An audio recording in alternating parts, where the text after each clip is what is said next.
తెలుగువారి పెళ్ళి ఇలవైకుంఠమే మళ్ళీ సంప్రదాయమే సౌందర్యంగా సాగుతున్న పెళ్ళి ఇది తెలుగువారి పెళ్ళి.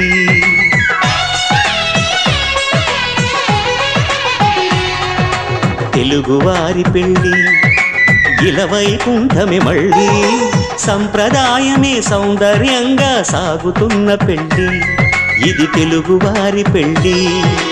ఒకరికి ఒకరని అనుకుంటే అదే నిశ్చితార్థం, ఆ నిర్ణయానికి తలవంచడమే పెళ్లి అంతరార్థం.